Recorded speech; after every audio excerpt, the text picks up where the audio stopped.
Hello and welcome to round 6 of Pro Tour Journey into Nyx here in Atlanta. I'm Brian David Marshall. I'm joined by Pro Tour Hall of Famer Randy Buehler, and we are going to be watching King of the Hill. There he is, Andrejs Mengucci. His posterior has not touched We a moved chair. him this round. He has not touched a chair outside of the feature match area. Yep. Yet this tournament. This is his 6th round in the feature match area. He started with Sean McLaren, and he has stayed the King of the Hill through 5 rounds. Trying to upset him this round, Andrejs Prost, top 8 of the last block constructed Pro Tour, and these guys are ready to go, and they're both playing a deck that can only be described as red-green Elspeth. Red-green Elspeth. What does that mean, Randy? Well, we've been saying all along that Elspeth is the most powerful, most important card in this format, and you kind of see that here. This is basically a red-green monsters deck, right? Sylvan Caryatid, Satyr helps ramp it, Xenagos, Stormbreath Dragon, Courser, Polish Crusher. Sounds like your basic red-green aggro deck, right? Except it splashes white for Elspeth. Because, you know what? If you don't plan for the game to be over by turn 6, you're either beating her or joining her. Right, and you can see how easy it is for someone like Andrea. He's got a Sylvan Caryatid in play. He's got a white-green Temple in play, and and again, he's still a very much there. We see a Courser Crucifix So good. into Temple. Get the there's Scry. 10 temples for Prost, 12 temples for Mengucci. And that is why you can splash Elspeth in a deck like this. You've got Caryatid, you've got 10, 12 temples. It's not that hard to get the double white, and she is worth it.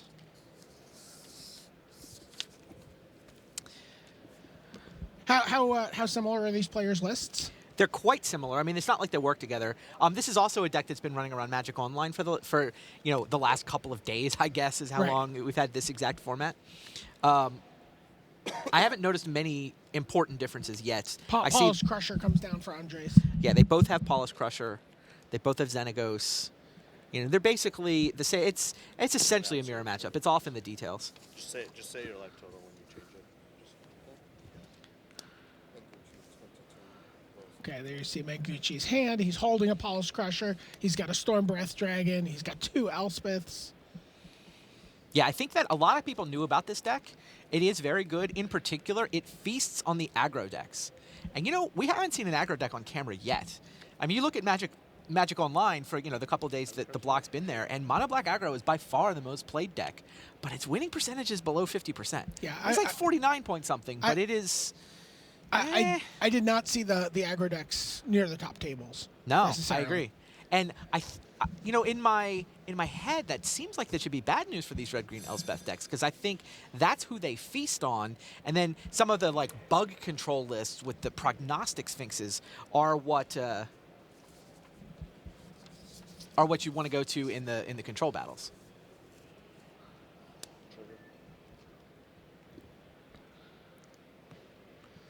So we'll see though. I mean, these guys clearly these are 5-0s.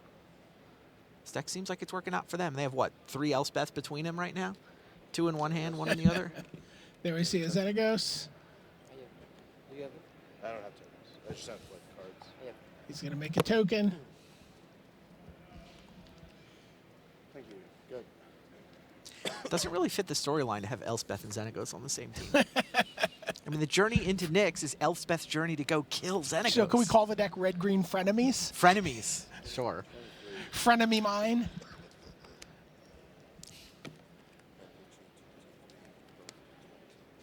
And I think we're going to see a Stormbreath Dragon come down here.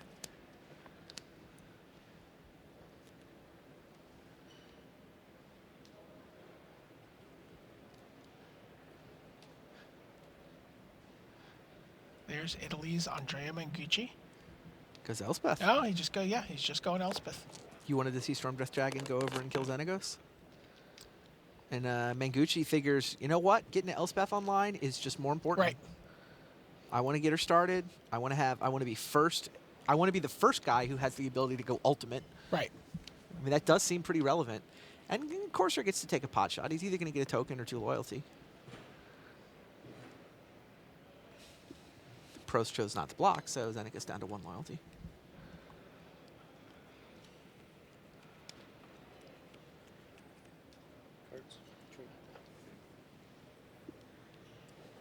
Is Prost out of land? Does not have land 6. But he does have Courser, Xenagos, another Storm Breath Dragon of his own Elspeth, and Lightning Strike. He has no... That's a red-white land, or is that a red-green land? That's a red-white land. The temple? Yeah. I believe So he has double white. If he wanted... It looks like... No, I think that's maybe green. that is the red-green, yeah. So he has no access to white mana, so that Elspeth is kind of stranded in his hand. He doesn't have the 6th land anyway, although he could, in theory, get it from Xenagos. Okay, finds a mountain. So kind of good news, bad news. You get the free life and you get the free card, but still no white mana. Yeah, that is the red-green temp. That is Temple of... Yep. Is that Temple of Abandon? 3 red. Storm Breath, attack Elspeth. Good. Speaking of dragons attacking planeswalkers,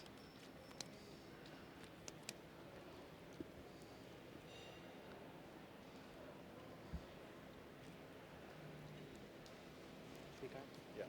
3 cards. Players checking how many cards are in each other's hands.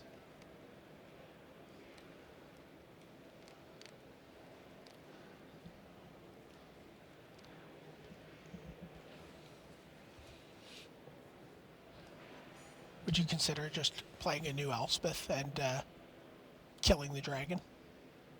oh, that's an interesting line. I would, yes, that seems like a thing to consider. What else does he have? I mean, he can play Storm Breath of his own. But yeah, I guess you if you're going to use the minus ability on Elspeth, you don't really want to play Storm Breath before that. He goes with 3 more tokens.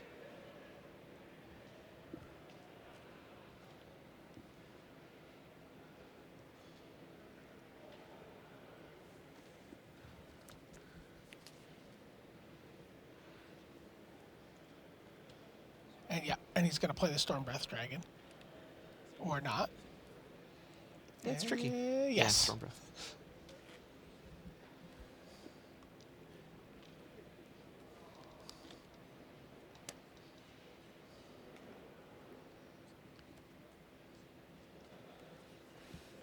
Sounds like we already have a game result. Yeah, I was looking at that line. Destructive Revelry is pretty cute here, right? Destructive Revelry is able to destroy the Courser of Crucifix, and then the damage that would get dealt to Prost, he chose to redirect over to Xenagos. Nice. So Very nice. Little play. Still has enough mana left over for Stormbreath Dragon, so definitely a nice line. Take 7. You were saying about LSV? It sounds like LG's up 1 game to nothing on VD Bajaya on the back tables. I hope we get a chance to peek in on that match, because Wijaya's deck is super sweet. Yes, I'm aware. I cannot wait to see it in action. He's playing inspired. Yeah. He's playing an inspired deck. He's got, okay, Pain's here, sure. Daring Thief and King Macaw the Gold Cursed? Yeah, were you expecting to see these cards? No, but we were trying to figure out whether to call the Kingmaker or Gold Tinger. Springleaf Drum as well. Triton Tactics? Yeah. 4 copies of Triton Tactics? Really? Anyway, cool stuff.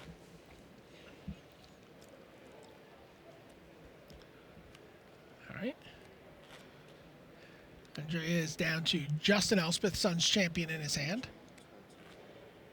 A little bit more going on for Andrea, who's still a little constrained on his mana.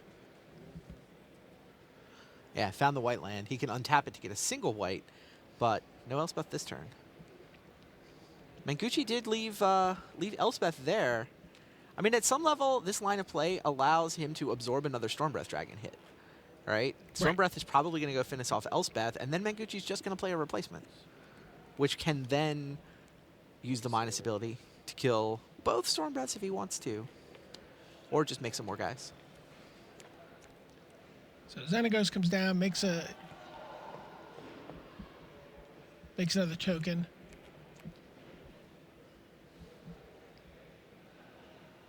Yep. Attack Elspeth for 4. Yep. Stormbreath kills Elspeth.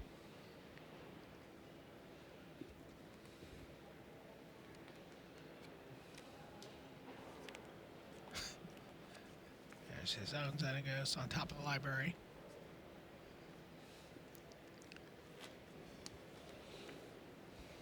There you get a look at Destructive Revelry. It's a nice 2-for-1. 2 mana, instant, destroy Courser and Xenagos. Yeah. Yeah, not a lot of artifacts to destroy, but being able to redirect that damage to a planeswalker is quite handy. Then you can look at Andrejs Prost. Now you see Andre again.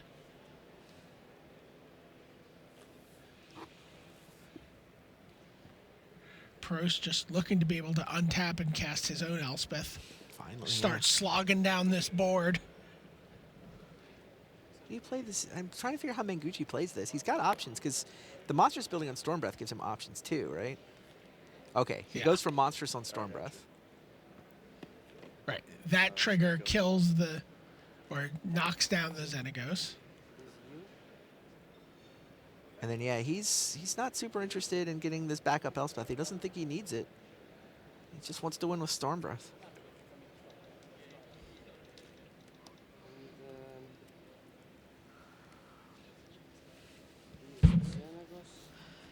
The tokens are going at Xenagos. Oh, cute. I mean, those are only 1/1s. He's going to lose 3 of them, right? Because the Satyr can block, the other Satyr can block, and the Voyaging Satyr can block.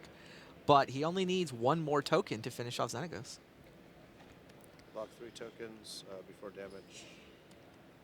Lightning strike the other one. Oh! Lightning strike the other one. Done. Save Xenagos. Still the small matter, though, of a monstrous Stormbreath Dragon. I like Prost just takes his Voyaging Satyr and drops it back into his land row.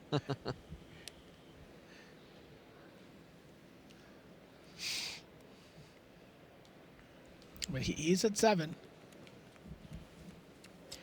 Mengucci could have added the Courser to that attack, in theory. I mean, it looks pretty good on defense here. Trigger. But killing Xenagos would have been nice. We know Prost is holding Elspeth Sun Champion. Elspeth. Here comes his Elspeth. +1.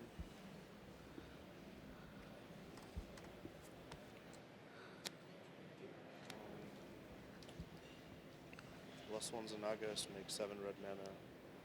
Deal you 2. So Elspeth comes down, makes tokens. Oh, this Stormbreath's going to play defense. Yes, the mana from the Xenagos to monstrous Stormbreath Dragon. Kill the Elspeth. And so suddenly things have swung the other way.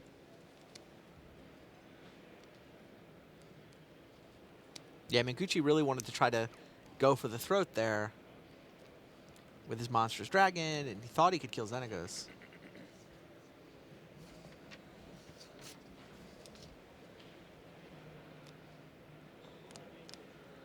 Nice.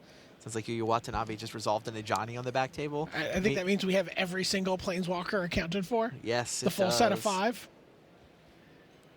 He's not the only one playing Ajani. We've seen Ajani's in lists, but haven't seen one in play. 3. Scries away a Courser. And because of the Courser, that Scry is actually face up.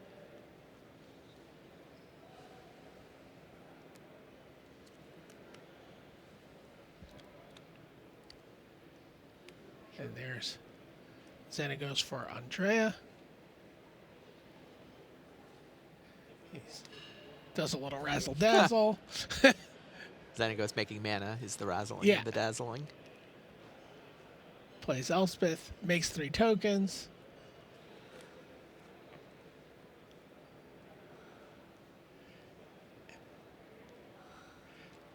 And everyone settles in for a long winter. Yeah, we're pretty stalemated, aren't we? 1 card. 7 card. So Mengucci's holding a Sylvan Caryatid. Unknown card currently in hand for Prost. It's another Stormbreath Dragon. So the card that can deal with large, annoying things in these lists is Banishing Light. However, Banishing Light does not deal with Stormbreath Dragon. It's the small matter of protection from white. So another Stormbreath Dragon comes down. Interesting. Again, using Xenagos to make obscene amounts of mana, to monstrous the Storm Breath Dragon on the same turn we play it. Jeez. Deal 1 damage to you. 2 to 22. Kill all spell. Wow. Go ahead.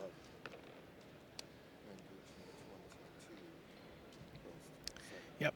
Do a damage to you, attack, and kill Elspeth. Wow. Yeah, Prost is really taking control of this game. Yeah.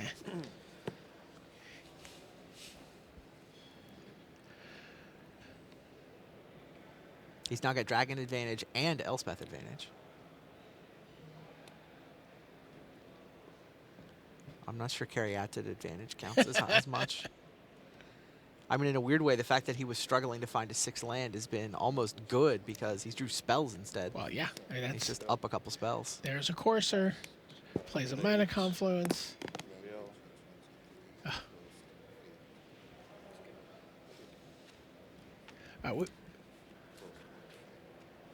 Vidi Wijaya just exchanged his Ashiok for LSV's Kiora.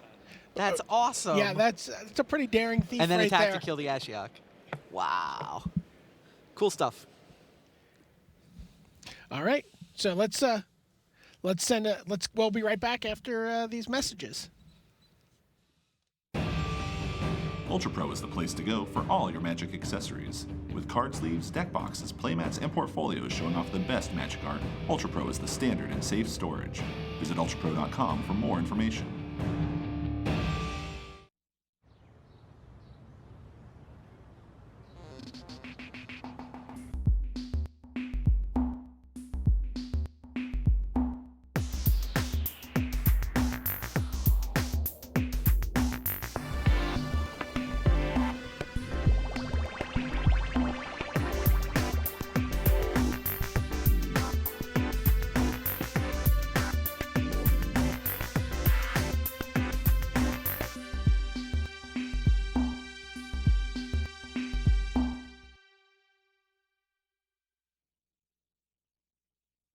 You've watched the Pro Tour. How about playing on the Pro Tour? Qualifiers for Pro Tour Magic 2015 are going on now around the world, with winners earning both an invitation and airfare to Portland this August. Visit wizards.com/PTQ for more information. Welcome back. Brian David Marshall here with Randy Bueller. We just saw Andrejs Prost take control of that game. Red-green Elspeth versus red-green Elspeth. You may be able to guess from those deck names that there's a lot of Elspeth here this weekend. Yeah. Andrea Mengucci in danger of losing his King of the Hill status here. Yeah. Down a game. He's been in there for 5 straight rounds. But he's still got the power of Elspeth on his side, right? He does. A lot of people playing Elspeth. We've seen it in blue-black. We've seen it in red-green. Why are people so excited about Elspeth? Well, all of its abilities are good, right? The ability to put creatures into play, the ultimate ability sends them up to the air and flying. The ability to kill things. This card is just everything you could possibly want. I mean, you have to do a lot to get a Planeswalker into play at 6 mana. You know, I've talked with some of my buddies in R&D from time to time, and I mean, they wanted this to be a good card. So I mean, they kind of had to push it. You know what? It worked. Yeah, and people talk all the time about the idea of a Planeswalker protecting itself. Right. Right, and Elspeth does this as well as other Elspeths have. Put 3 creatures out in front and hold the ground. Yeah, that second ability is also very important to the way a lot of people are building their decks this weekend. It's an answer to Stormbreath Dragon. It's an answer to Pelucranos. It kills a lot of the big creatures in this format, and it's given rise to this whole archetype, the bug control decks that are running around that are essentially taking the same sort of black and green control cards that a lot of other decks are running, but saying, you know what? It'd be nice to splash Elspeth, but Prognostic Sphinx ducks under that ability. So in a weird way, having creatures that are only 3 power has become this highly sought after ability this weekend. Right. Even Prognostic Sphinx that we're seeing, right, like you're saying, is a result of Right, that's Elspeth. a testament to how powerful and format defining Elspeth actually is, that it has just created this window where Prognostic Sphinx gets to be the ultimate finisher. I need to find the absolute best creature with a power less than 4. Yes, precisely right. This is the third time we've seen Elspeth, and again, each time makes. And shouldn't it make like some? Shouldn't the first one have made 3 tokens? The second one makes 6 No, tokens. jeez. I guess. So, how do you find an edge in this Elspeth mirror match between Mengucci and Prost? It's tricky. I mean, it is very close to a mirror. I'm looking at the sideboards to see if there's tech there. It's funny. One side of the fight, Prost has gone with Porphyros, the god of the forge. Oh, nice. Mengucci. That seems like it could get out of hand very quickly with Xenagos and Elspeth. Mengucci has elected for the hammer of Porphyros. So, like, I do you saw want that the in play god, for him a couple or do you times. want his weapon? Right. It's Right. just an odd juxtaposition, right? Right, the god or the hammer. It's funny. Anger the Gods is sitting in Mengucci's sideboard, but not Prost's. The sideboards are kind of different. Prost is actually on Magma Spray, Reprisal, Fated Conflagration. He's got a lot more removal there. Revel of the Fallen God. Revenant Fallen God, I'm excited to see that. Jeez. That's kind of an edge here, right? Revel of the Fallen God is like 4 guys? Yeah, four guys out of nowhere. It's not bad. There you get a look at the wide shot of the feature match area. Yuya and Godenis on your left. Vidi and Luis got Vargas all the way in the back there. They're split a game apiece, is that right? Yeah, they're going to game 3. Joel Larson and Todd Anderson on the far right there, and then of course our hero table, the king of the hill. He's had to move out of his seat. You're right. This is the first time. He's been really particular. He's Yeah, like, we well, put them on the camera table. He's like, if I'm going to be the king of the hill, I'm going to keep sitting in this chair. But he's played well enough that it's gotten him onto camera. Right. And so he had to change seat cushions, as it were. He's got some work to do if he's going to hold on to that seat. Oh, great. Sounds like the players are just about ready to play. Yeah, it sounded like they were ready he's to thinking go, about but them all again? you saw a little wave in the hand there from Andre. He's like, no, I am still thinking about these cards.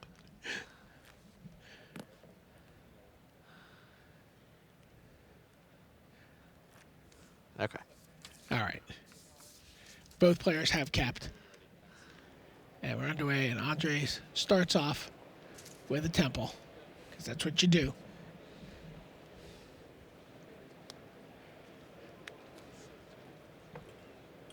All right, we have a result. Joel Larson has won 2 games to 0. Again, Joel Larson playing Red-Green Elspeth versus Todd Anderson with Red-Green Elspeth.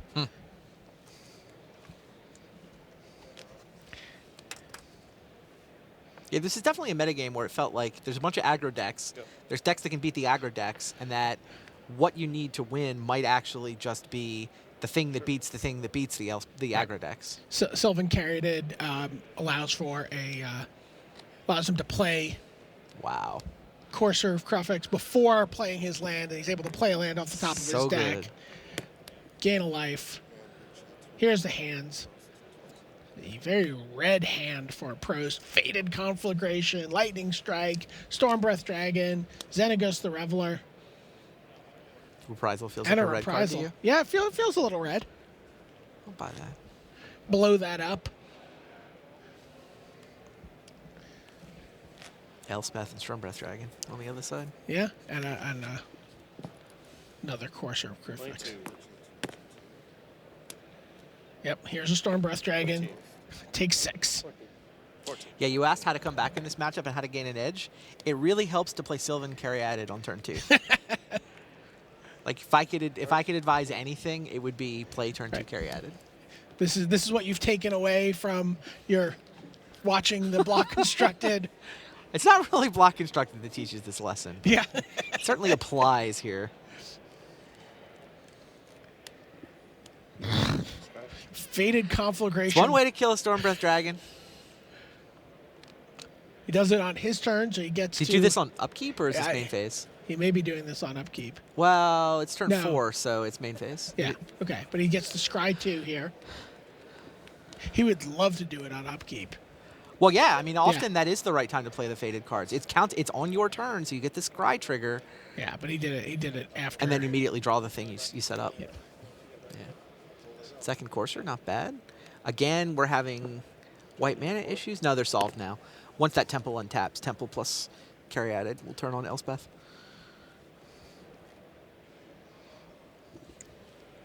Faded Conflagration's a pretty sweet card, actually. Also, able to deal with planeswalkers or creatures. Polychronos. Yeah, I mean, it's in the sideboard. I think you want it in this matchup. I'm not sure it's worth it in different matchups.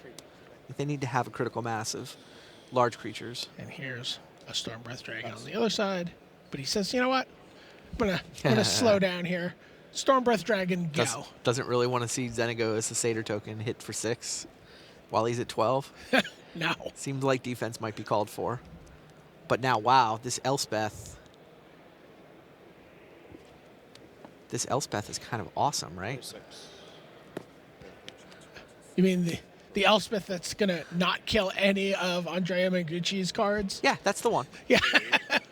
It just plain kills Stormbreath Yeah. and leaves you with an empty board. Yeah, attack you for 4. I mean, I guess Prost does have Lightning Strikes and Magma Jets to kill Elspeth, but I mean, it's still a nice 2-for-1. And oh, look, there's another one on top of his library. So depressing from Prost's perspective, right? He can see the Elspeth that's coming as a backup.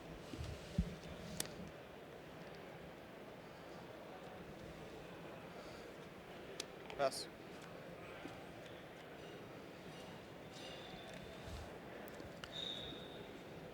So Xenagos makes a token, kills the Elspeth.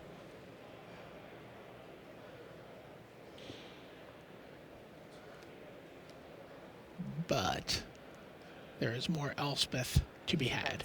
I have 4. Sorry,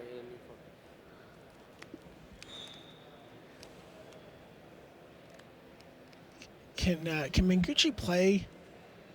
He doesn't have quite enough. What, you want to do Elspeth and Xenagos? Yeah. Yeah, that's not going to work out. Actually, maybe it will.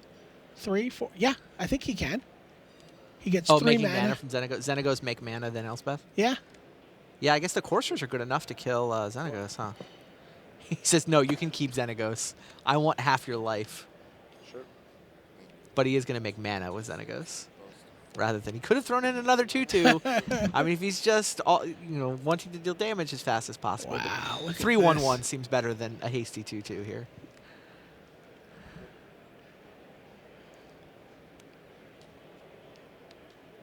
Yeah, the ritual effect, the mana jump from being able to play your Xenagos and also play an Elspeth this turn is just kind of unbelievable.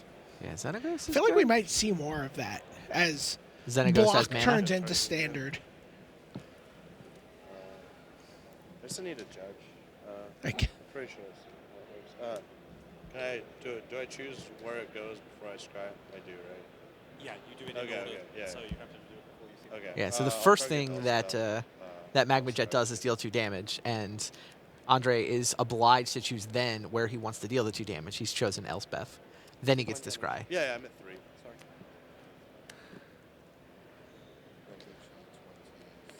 Now what? He set up, drew another Conflagration, I believe. yeah, his hand is a book of matches. Yeah. Lightning Well Strike, said. Lightning Strike, and Faded Conflagration. How many of those kill Courser of Krufix? Lightning strike Elspeth. He is able to finish off the Elspeth. Satyr token. Pass. Huh. Makes a Satyr token, passes the turn.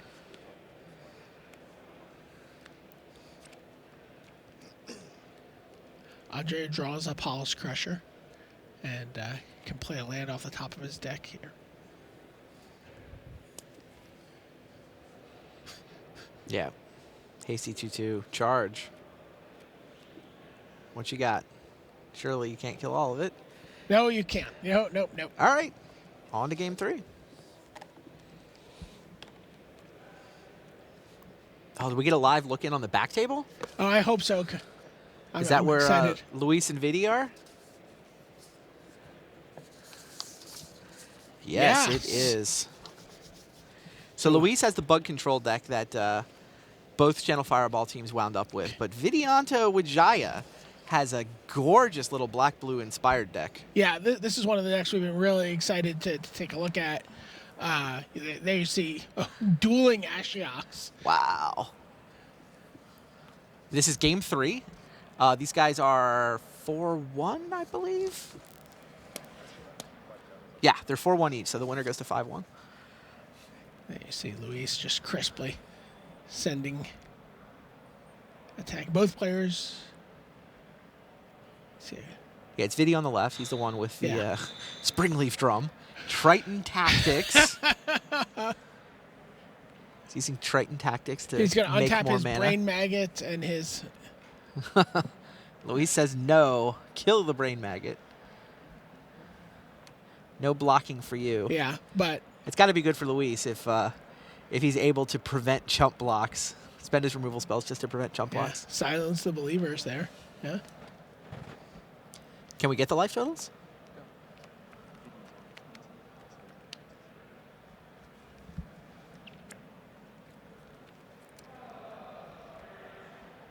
Luis has been playing some good Magic the last couple of months. Yeah, he's just coming off. I mean, the top 8 at Grand Prix Richmond. He made a run last week in Minneapolis, too. I think he wound up in the top 16. There's a Prognostic Sphinx. All right.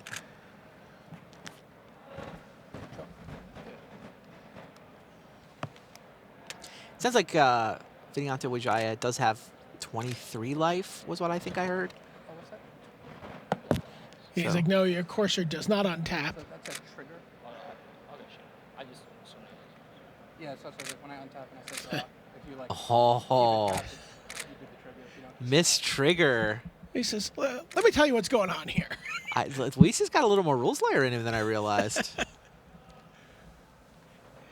He's like, you missed your trigger on that trade. I untapped. You let me draw my card and go to my main phase. It is too late.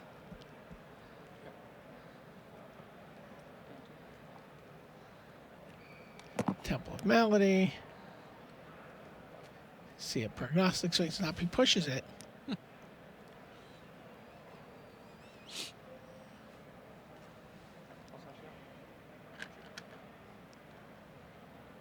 like, what do you have for me? We'll never know. It's off screen. Well, he's like, I already had this Prognostic Sphinx. I didn't really need another one just yet.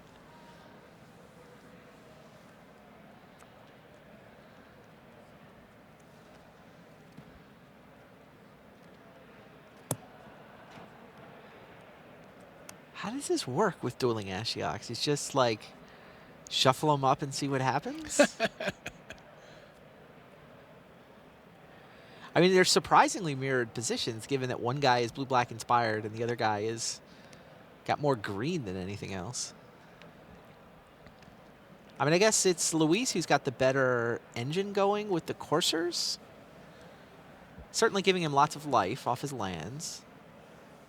But then there's always that weird, like, what do you really want to leave on top when your opponent has an Ashiok thing going on? I mean, how exciting is it when you get to, like, gain 2 life and scry off a land? I mean, it would be more exciting if you could keep the card you find, except Ashiok can just eat anything good. Were you expecting to see Triton Tactics this weekend? No, I mean, I'm always Me hoping neither. I'll see Triton Tactics. I mean, obviously expect to see it in Limited. But, yeah, not in Block Constructed. Right, you were expecting to see it this morning. There's a pair of Sylvan Caryatids for Luis.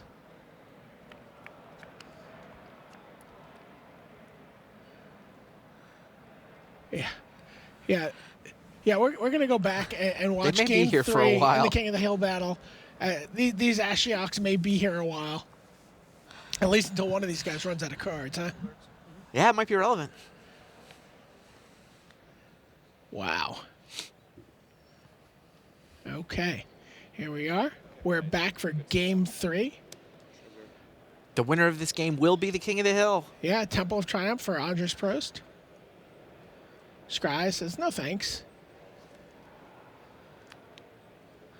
In the Watanabe match, 4 of the 5 Planeswalkers in the format are in play. Kiora is missing from the party. Notably absent. Yep. So 3 Scry lands in play here. Sure. That's a little more normal, I think. Mengucci with the carry added. What you've identified as one of That the is keys the key. to the game. Absolutely. In my best NFL There you voice. go. Keys to the game. Play turn 2, carry added.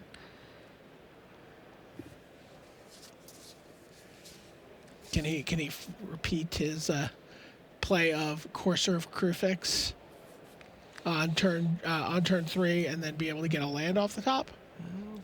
Prost can play Courser or Polis Crushes here. That's what he's thinking about. Or Xenagos. To see what line he wants. Mengucci sitting on double Xenagos. Yeah, there you see. Well, if he's going to do the turn 3 Courser, then play a land off the top, it's going to have to come off the top of the deck.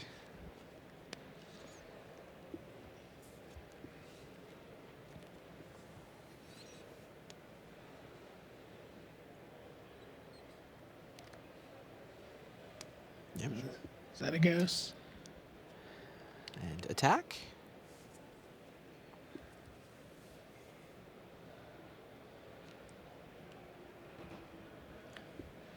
He's doing some math.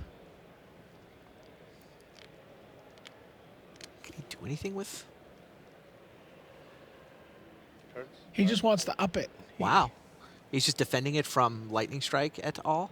Yeah. Interesting decision. Declines to put a 2/2 hasty guy in play. There's a lot of different ways a Planeswalker can defend itself. Go. Well, still takes 2.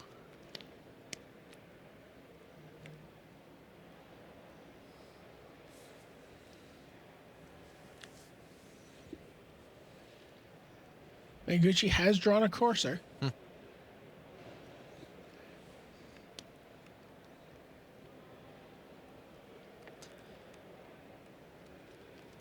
He set up to play Elspeth next turn. Keeps that on top, whatever it was. Now Mengucci can Sure. Storm Breath with a mana from Xenagos. Yep. Yeah, and kill the opposing Xenagos. Check. And then look, by the way, wow, I think Mengucci may have drawn this up this way the whole time. Because he used the +1 ability last turn, he's at 3 counters, and that 2/2 Satyr won't kill him. It's actually a huge difference here. Yep. Keeping Xenagos around for another turn, Yeah. being able to untap again. It's Gives pretty him nice. extra mana for 2 turns here. Exactly. And now he has what? He can play Elspeth if he wants to, if he's and uses the Xenagos Plus ability. He can actually, I'm sure he can sneak out. Can he sneak out the Voyaging Satyr and then, yeah. Or is he one short? Can't go Voyaging Satyr, mana. Yeah. I mean, Elspeth? he can. Because he gets to tap his Caryatid for mana. Gets essentially getting 2 mana Yep, off his yep, yep. Caryatid. And here she is.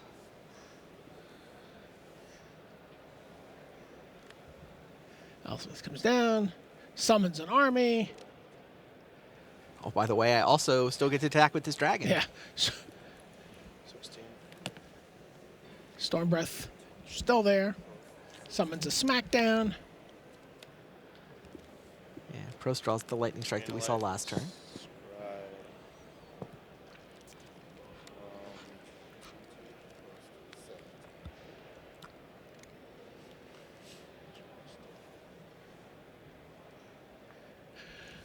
I'll leave it on top.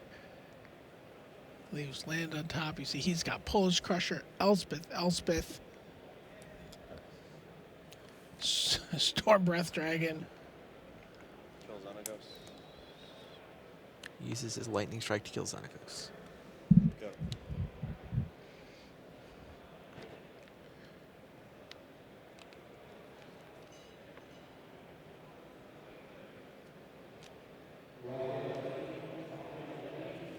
Elspeth's going to be a problem. I guess Storm Breath can come down next turn. Keep her off ultimate loyalty. I have 4.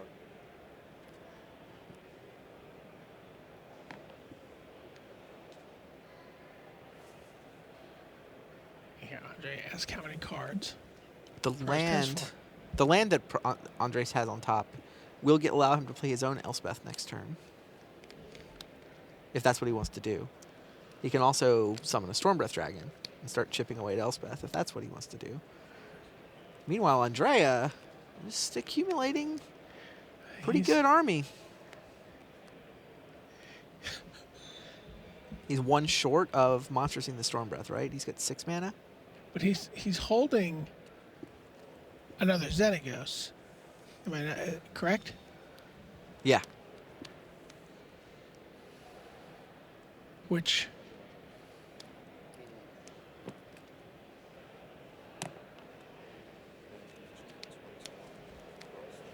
So Courser Crufix, play. Yeah, no, he's going to be able to do everything here because Jeez. Xenagos is a actual just like the seethiest of songs here. I'm telling you, Xenagos and Elspeth are not supposed to be friends. I've read the ebook. At least I've read summaries of the ebook. I'll fess up to that one. I think they are Because they're getting along very well here. They're besties here. Right, we now see Stormbreath Dragon, Monstrous off the mana from the Xenagos. 6. So you take 4 there, and then take 6 from the. You're like, okay, now you can have a turn. I've done enough. Yeah, that's all. Sorry, take 7. There's 7.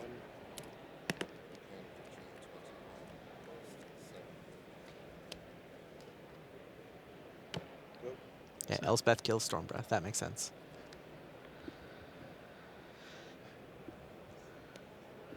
Prost down to 7, though? Prost is down to 7. Wow. So it's adding it all up. There's, what, 2 blockers available? Yeah. So he makes goes for a satyr. satyr. And is he coming in with everybody? Yeah, he's coming over. It's There you go. best friends, I'm telling you. And Mengucci trying to go wire to wire. Is he going to be the king of the hill all day? It's certainly looking good. He is 6-0. He has not left the velvet ropes of the feature match area. Pretty impressive. So it looks like we're gonna get a look at. There we go. You look at the just crazy mess that is this board. Wow. Between Yuya Watanabe on your left, Good Dennis Vitagiris on your right. Good Dennis he's got Courser, he's got 2 Sylvan Caryatids, he's got a Polukranos, he's got some Elspeth tokens, he's got an Ashiok.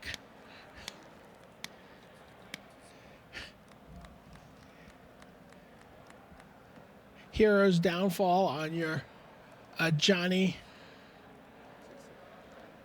And Yuya does have the ability, should he want to gain 100 life. That's 9 counters on the Johnny Mentor of Heroes, right? On the top of the screen? It is.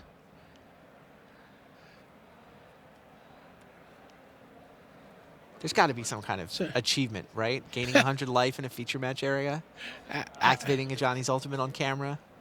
I mean, it's not clear it'll do anything.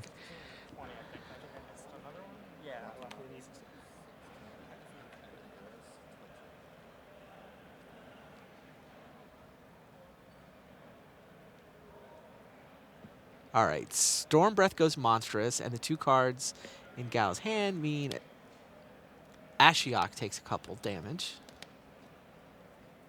Oh, did a Johnny get killed? Oh yeah, no, Johnny got unraveled. Got Hero's Downfall. Okay. Then Stormbreath was Monstrous. Then something got unraveled. Yeah, I didn't see what got unraveled. No shortage of targets in this format. And Ashiok keeps going to work. It's our Planeswalker party. This is the game where we had 4 Planeswalkers, right? And now we're down to just Ashiok? Yeah, Thoughtseize, what do you have? Well, I have an Arbor Colossus, a Storm Breath Dragon, and a Sylvan Carrion. I know which one you don't want to take. Yeah, I'll take the Storm Breath Dragon. Silence of Believers is on top. I'll leave it there on my scry. Yeah, you think? Wow. So this is the bug control deck that Yeah, this is Pantheon's the Pantheon version. has Absolutely. brewed up. Watanabe, meanwhile, is basically red-green Elspeth. He is red-green. Yeah, he's red-green Elspeth. He happens to run a couple of Johnny Mentor of heroes in his list that isn't in all the lists. I assume that's out of the sideboard. Which? The Johnny. No, he mains them. It's a good Planeswalker. Yeah. There's Hammer of Perforos. The other fun sideboard card he has is Worst Fears. I think the best tweet I've seen so far today, I think it was Sam Pardee, who said it was the 3rd worst fear that got him.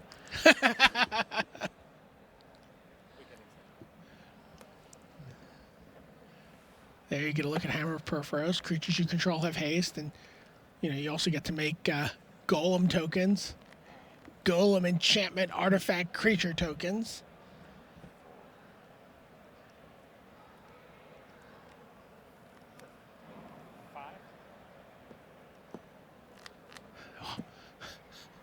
Pelucranos. Pelucranos has gone large. Cleaning things up. Doesn't want to let Silence the Believers do all the work. Psychic Intrusion is now on top of Galdinas Vidugar's library. Speaking of cards you probably weren't expecting to see very much of this weekend. Now the second time I've seen it. Gets to attack and sort of tidy up the top of his deck now. What do I want here?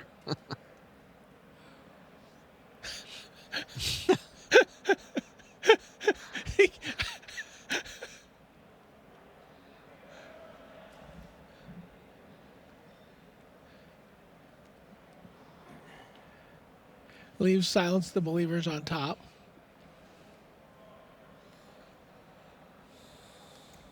Which, by the way, he could hit many, many targets with. Right.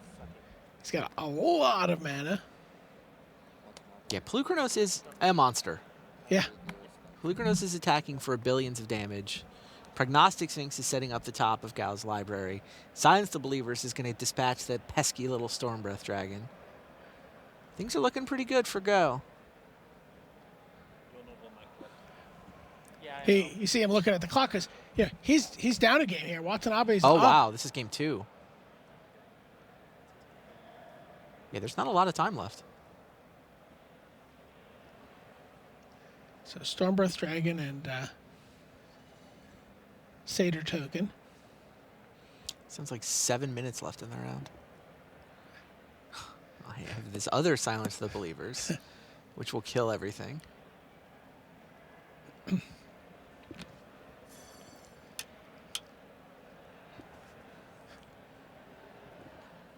Meanwhile, by the way, LSV still mired in craziness in his game 3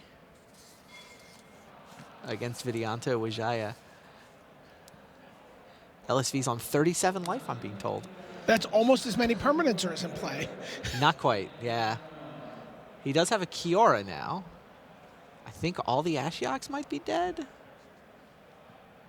All right. The Sphinx count is 3-1 in favor of Vidianto. Polish Crusher comes down here for Yu Watanabe. But despite its haste, cannot attack. Oh, boy. Good. Dennis has his top of his deck is just stacked. He's got a Heroes down. Are we allowed to go get the end of LSV? We know what it is. I know you know what it is. He's like, I'm not even going to bother. Okay, yeah, I will turn it down.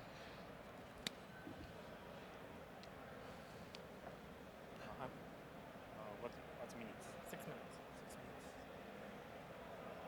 6 minutes. Sounds like LSV's actually in danger of getting decked in that game. He's got 37 life. But Okay. Good Dennis does win this game, so he's going to force a game 3 against Yuya Watanabe. See if we can get a live look in here on this crazy match on the back table while those guys sideboard for game 3 very quickly because there's not a lot of time left. LSV is down to, is that 4 cards in his library? 5 cards in his library? I think he's got 5 cards left in his library. Kiora bubbles up, points at Prognostic Sphinx. All right, so we are going to be able to take a look at this match, which you've been giving us updates on. Yeah, LSV's been digging. He just played a Scryland and pushed Courser to the bottom of his, I believe, 5-card library in favor of Prognostic Sphinx. Scry gives you a lot of information when there's only 5 cards left in your library. Do you? It's like a doomsday. Suppose so. Does is there anything that there hasn't really been attacking going on here? I mean, there's 3 Sphinxes lined up on Vidianto's side of the board playing defense. And, Painseer is just watching. I don't know what's under the maggot, but Sylvan Caryatid, Omen Speaker. Is there any chance that there's something Luis has to start shuffling cards in? Is there like a Bow of Nylea or anything like that? I don't Have they gone think that deep? so. Another Courser.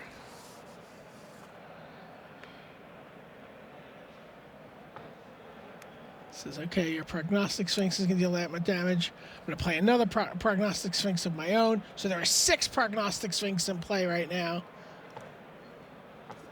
Yeah, no, I don't see any kind of graveyard recursion. I think that LSV is just plain running out of time here.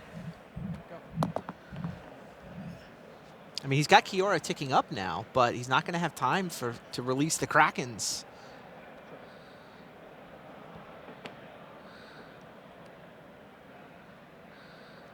So I think we're going to be able to stay with this match until it concludes. Excellent. And then we can go check back in. Sounds go good back to me. to the Good Dennis match before it doesn't conclude because they might not have time for that. That does seem like a likely draw. Yeah, this one should end.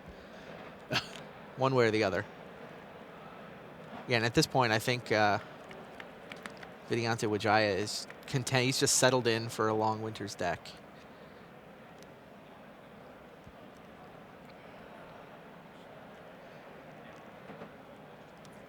Another Sphinx, yeah. What is Vidi's life total? LSV we heard was at 37. 8. So it's 37 to 8.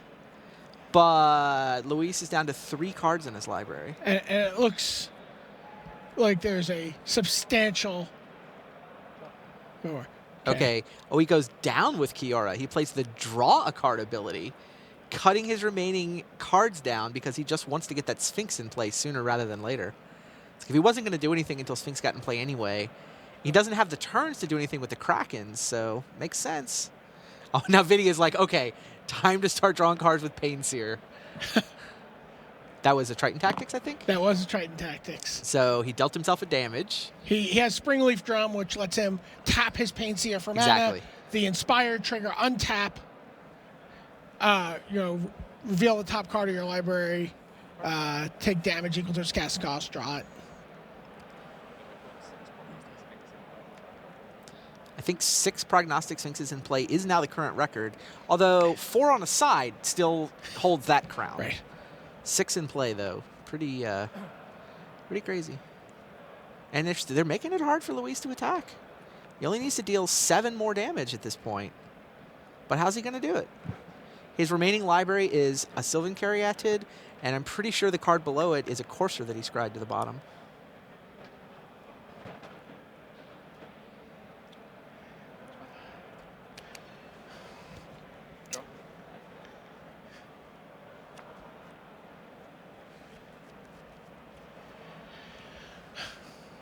I see. I think I know what Luis's plan is here. What is it? Is he holding a Silence the Believers? So, yeah. Aha. Three. Strive would allow him to target all 3 Prognostic Sphinxes at this point?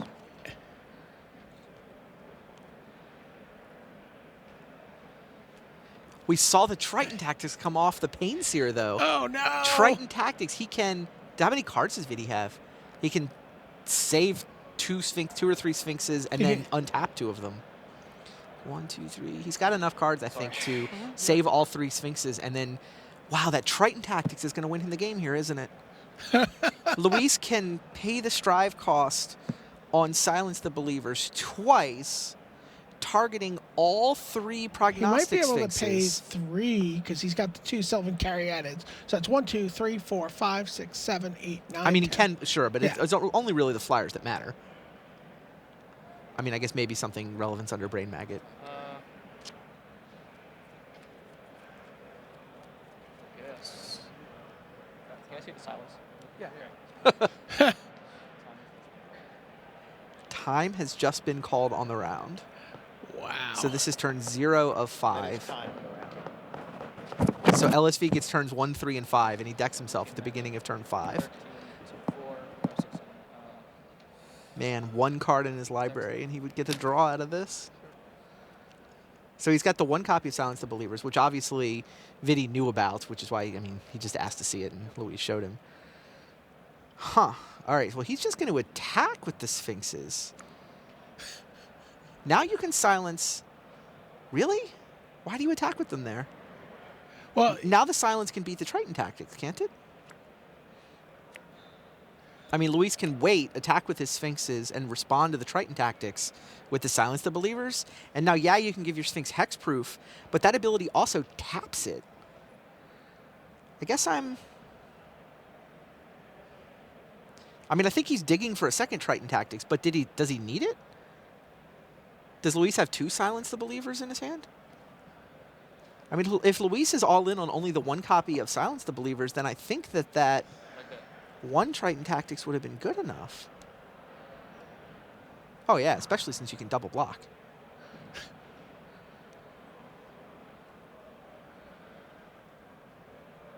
Yeah, I mean, clearly Vidi's attack is in order to get the scry triggers, right? I mean, that's... I guess Vidi has a Dissolve in hand. That seems... But did I see Luis on Gainsay, if I'm not mistaken? oh my gosh, this is just crazy. This is crazy. Luis is going to allow the Triton Tactics to resolve, which saves that Prognostic Sphinx in combat.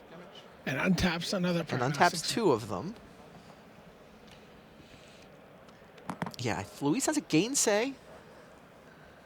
He's Gainsay, Courser, Silence.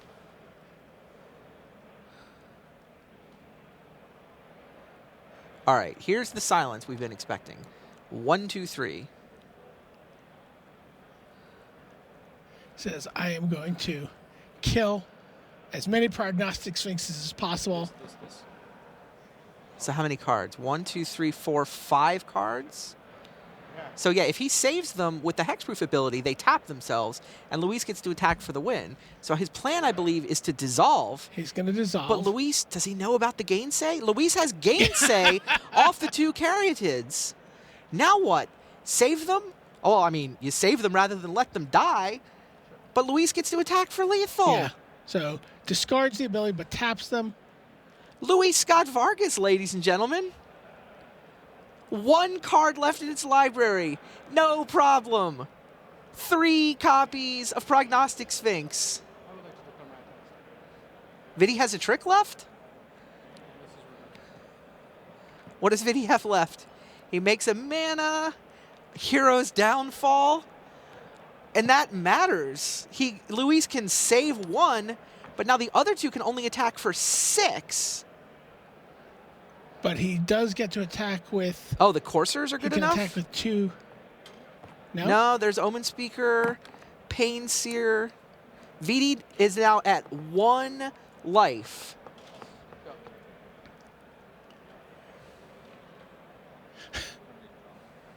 Springleaf Drums off camera, of course. Wow. And empty-handed for Vidi. Ashiok off the top is going to deck him! Oh my gosh! Ashiok off the top for the deck! Unbelievable.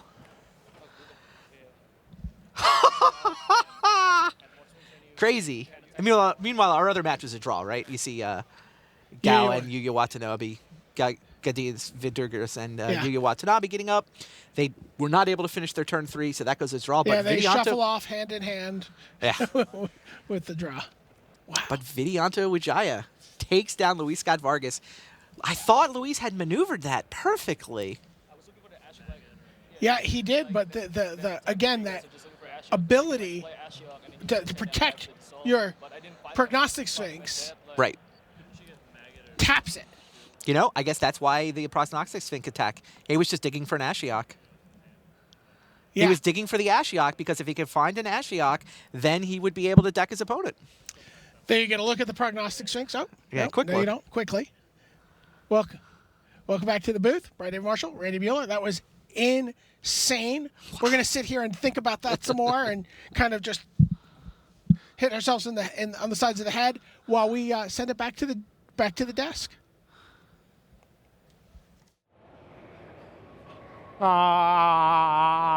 Block constructed. Crazy stuff. One of the Ask Us Anythings, I think, needs to go to Luis Scott Vargas when he gets here to the desk. What happened in that game, Luis? That was crazy stuff. Now, we've been following a select gathering of 3-0 players from this morning. Seems a long time ago now. 3 rounds of draft have gone by. 3 rounds of block constructed have gone by. We're heading into the dinner break for players about 30 minutes before round 7 begins. So we're going to take stock and also do that Ask Us Anything. We've been talking about some great questions. Thank you to all of you who took part, and we'll bring you the answers in just a little bit. So 30 minutes from now is when we will hit into round 7. But let's just take a look at our select 3-0 leaderboard. This is roughly half the players who began block constructed at 3-0. Fabrizio Anteri, Li Shi-chan and Lars Dam are all 0 and 3 in block. Eric Froelich 1 and 2 in block. But then much happier reading the 2-1s. Rob Doherty, Robin Dolar, BBD has only lost once today. So has Reed Duke, Jamie Park, 2 times top 8 worlds right the way back in the 90s. Paul Rietzel, only 1 loss to his name. Darwin Castle continues to pace his teammate and friend Rob Doherty, the old Your Move Games connection. Imagine Dave Humphries will be watching back at Wizards R&D cheering on his former team. Martin Møller, Denmark, what a story this is. This is the 16-year-old from Denmark. He's playing in his second PT, top 25 last time around. Come back, he's jet lagged, he's super tired. He said, I just spoke to him off camera, he said he'd missed Planeswalker triggers, forgetting to make tokens. He said, I'm playing terribly, I'm super tired, but I'm not getting punished, and I'm 5-1, and just trying to marshal his resources to get to 7-1 overnight. 5-1, Todd Anderson having a terrific run in probably, I think it's about 20 PTs for him now. Ellie Pichon, 5-1. And then the 6 O's from our select 3-0 players, Andrea Mengucci, the King of the Hill, Pat Chapin, Josh Utter-Leighton, and a certain Joel Larsson from Sweden, a man who was runner-up in a Pro Tour in 2013 behind Tom Martell at Pro Tour Gatecrash. Wonder what Joel Larsson's playing. It turns out that we're going to be able to find out, because coming right up at the video wall is Zach Hill waiting to show us the ins and outs of the deck with the aforementioned Mr. Joel Larsson.